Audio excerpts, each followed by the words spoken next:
19 का second number, किसी बहुभुज के अंतः कोण समांतर श्रेणी में है, इसका लघुत्तम कोण 95 डिग्री एवं सार्वंतर यहाँ पे दिया हुआ है 10 डिग्री, तो भुजाओं की संख्या तथा अंतः कोणों के योगफल ज्ञात करें।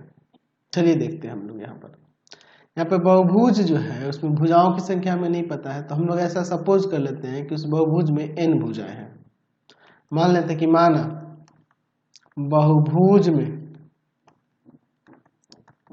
n भुजाएं हैं, तो n भुजाएं हैं तो n कोण भी होंगे, ठीक है। चलिए n भुजाएं हैं, ठीक है। अब देखिए इसके बाद n भुजाएं हैं तो यहाँ पे कोणों की संख्या कितनी हो जाएगी, कोणों की संख्या भी n ही होगी, ठीक है। बहुभुज के कोण कैसे हैं, समांतर श्रेणी में है, यही ना दिया है जी, समांतर श्रेणी में है। तो यहाँ पर देखिए अगर हम लोग बात करेंगे अंतः कोणों के योगफल की, बहुभुज के अंतः कोणों का योग क्या होगा, तो भुजाओं की संख्या n है तो n-2 और इंटू में 180 डिग्री, यही ना हम लोग जानते हैं जी। चलिए अच्छा, अब अगर हम लोग अपने क्वेश्चन के अकॉर्डिंग देखेंगे तो यहाँ पर बहुभुज का लघुत्तम कोण, यानी यहाँ पर हम लोग ऐसे इसे या प्रथम पद भी लिख सकते हैं, प्रथम पद एपी का वो जो है वह 95 हो जाएगा। सार्वंतर जो दिया है वह 10 डिग्री दिया है, ठीक है। तो यहाँ से SN क्या हो जाएगा, ये भी बहुभुज के कोणों का अंतः कोणों का योगफल ही होगा। n/2 ब्रैकेट में 2 इंटू में a की जगह पे 95 और प्लस n-1 और d की जगह पे 10, ठीक है, यही ना हो जाएगा जी। चलिए n/2 इधर हो जाएगा 190 डिग्री और प्लस का 10n माइनस का 10, यानी कि n/2 10n और माइनस प्लस का 180 डिग्री, ये गुना कर देते हैं तो हो जाएगा यहाँ पर 5n² प्लस का यहाँ पर कितना हो जाएगा 2 से 90n, ठीक है। चलिए 90n हो जाएगा।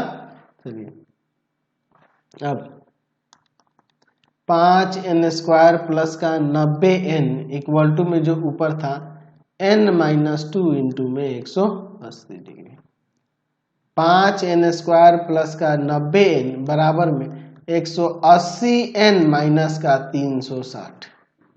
चलिए एक तरफ कर लेते हैं, इधर 5n² प्लस का 90n माइनस का 180n प्लस का 360 बराबर 0। 5n² माइनस का 90n और प्लस का 360 बराबर 0, 5 कॉमन कर लेते हैं तो n² माइनस का 18n, ठीक है, और प्लस का यहाँ पर कितना हो जाएगा जी, 5 कॉमन किए हैं तो 5 7 35 और 5 72 इक्वल टू 0, ये जाएगा भाग में 0 हो जाएगा। n² माइनस का 18n और प्लस का 72 बराबर में 0। चलिए अब इसके बाद हम लोग देखते हैं, ठीक है।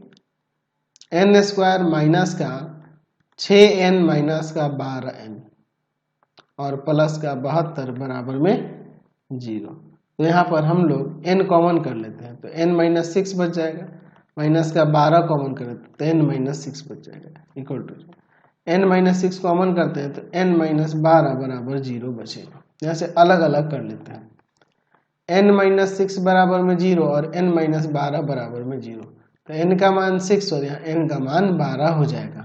अच्छा देखो n बराबर 12 लेने पर क्या होगा, और हम लोग यहाँ पर 12वां चेक करेंगे, 12वां पद तो a प्लस का 11d होगा। a का मान कितना है, तो a का मान यहाँ पे आपके क्वेश्चन में दिया है 95 और प्लस का 11, d का मान कितना है, d का मान तो यहाँ पर d का मान 10 डिग्री है, तो 95 और प्लस का 110 कितना हो जाएगा यहाँ पर 205 डिग्री। तो ये अगर nवां पद मतलब 12वां पद 205 डिग्री तो क्या बहुभुज बनाना संभव होगा, बहुभुज संभव नहीं होगा, ठीक है। इसलिए n का मान 6 हो जाएगा। इसलिए n का मान 6, यानी कि भुजाओं की संख्या जो होगी, भुजाओं की संख्या वह कितनी हो जाएगी? 6 हो जाएगी। भुजाओं की संख्या 6 हो जाएगी। अच्छा, बहुभुज के अंतःकोणों का योग क्या होगा? बहुभुज के अंतःकोणों का योग, अंतःकोणों का योग क्या हो जाएगा? तो 6 माइनस का 2 गुना में 180, ये ना होगा जी, 4 गुना में 180, ठीक है, यानी कि 720 डिग्री आ जाएगा। चलते हैं अब नेक्स्ट क्वेश्चन। नेक्स्ट क्वेश्चन देखिए 20 नंबर। किसी क्लब के सदस्यों की